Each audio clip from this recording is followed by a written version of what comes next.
Hi, this is Sing and Vlogging with me, Henrik Van. Yes, so ngayon is mag-share na naman po ako sa inyo.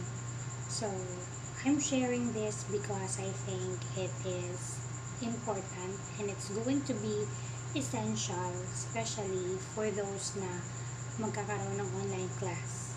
Yes, so with our current situation sa bansa natin, so I think even the president is requiring kids or students to stay at home. Yeah, so that means patuloy pa rin tayong makakapag-aral, but online class na nga. So in line with that, I'll be talking about how to take care of your headset. Yes, headset po. Ito po yun. This is my headset actually. Yeah, so why am I going to talk to you about this? It's because yun nga, magkakaroon kayo ng online class. Your teacher might require you to have one. Yes, kasi I think online class, formal na rin naman po yun. Kasi you'll be learning. Yes, and so on. Yes, so, well, in my opinion, it would be better if you use a headset. Yes, kasi buo yung sound na naririnig nyo rather than using a speaker. Yes, kasi hindi naman po lahat ng tao sa bahay nyo part ng online class. Yes. Yes. So first, what differentiates a headset from a headphone? Yes, ano nga ba yun? Yes, so pag sinabing headset, ito po yun. Different, kasi yung difference nila is the microphone. If you say headset, my microphone. Yes, so ito po yun. Yes. So pag sinabi namang headphone, ito lang yun. Yung libre pag bumili tayo ng cellphone. May libreng headphone. Minsan malalaki. Yung malalaki parang Beats ata yun. Yung brand. So that's also headphone. Pero walang microphone. Yes. So why do I have this? Because I'm an online teacher, tutor. So basic requirements po namin ito. Yes, you can see may cover siya. Yellow kasi favorite color ko.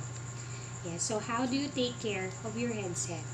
Yes, so I have this headset for over a year already. Yes, so the brand is Plantronics. Yeah, so this is the brand. As you can see, Plantronics po siya. This is Plantronics 628.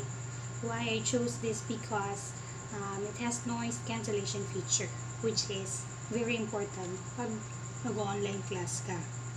Eh, siguro, yun rin yung bagay sa mga online class ng mga estudyante. Yes. So, may cover po siya. Bakit meron? Kasi, pag bumili ka nito, usually, yung dito, may foam siya. Yes. Pero, in my case, ginagamit ko siya araw-araw. So, parang panipis na panipis kasi minsan kasi mainit. So, nagpapawis. Naging manipis. Then, parang weak na siya. So, napupunit. Yes. So, hinanap ko talaga to. It took me a while to get this headset cover. Yes. Kasi, hinanap ko siya. May mga seller akong na-contact. Pero, unsure kasi sila sa transaction. So, luckily, I found it through Shopee. Yes, this is so cheap. And you can request for your color.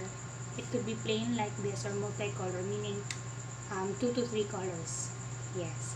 So, headset cover with cover ng mouthpiece. Yes, so I'm planning to buy more so that iba-iba yung kulay. Yes, but for now, ito muna. Maganda naman. Yes. Yeah, so how to take care nga? So, one is yung parang ganito. Yung kasi gusto kong magamit siya ng matagal. Kasi yung ganito ko is mahal. It's like 1,000 or more. Or almost 2,000. Pero this is a second hand lang. Pero, sabi nung seller is, kasi binili ko to with box pa, pero second hand siya. Parang nagamit na niya once or twice. Kasi sobrang bago pa niya. Binenta niya ng 1,000. Yes. Bait ng seller kasi parang wala na siyang pera ng time na yun. Kasi hindi niya masyadong ginagamit. Yes. Before, mga 1 year ago. Yeah. So, yan yung para tumagal siya, nilagyan ko siya ng cover, tapos yung wire niya, nilalagyan ko ng ganito, velcro ba to? I'm not sure. Pero ganito, para kasi mataas kasi yung wire niya. Yes.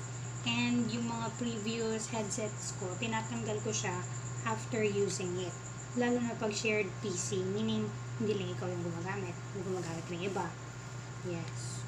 Yeah. Para tumagal talaga siya. Yes. Maganda yung sound niya.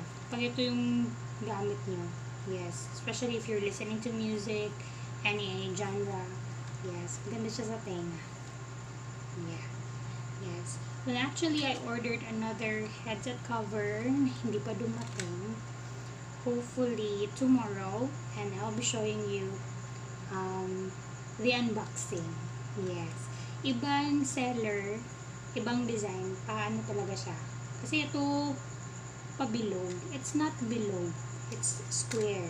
Usually, ito yung unique sa 628 is square siya. Pero bilog naman po yung cover. Pero kasya pa rin. Yeah. Pero yung nabili ko from another seller, square talaga siya. Yeah, kaya excited ako. Medyo matagal kasi ECQ nga. Kapag dumating. Yes. So, ito. Yes. And of course, kapag kung ayaw nyo namang tanggalin siya from the CPU, yan naman. Isabit nyo siya para yung wire niya is hindi nasisira agad. Yes. That's how I take care of my headset. Kaya, it lasts for more than 2 years. Yes. Yeah. Kasi, siguro pag nasira to, I'll buy another Plantronics 628 again. Yes. Yes. So, always choose quality. Talaga. Yes. Although, may mga maganda rin namang headset. Yes. Magandang brand. Pero, mas mahal na po yun. Yes. Alright, so sana nagustuhan niyo po ang video ito. So you can leave your comments, you can hit like if you enjoy the video, and of course, subscribe to my channel. Yes, thank you!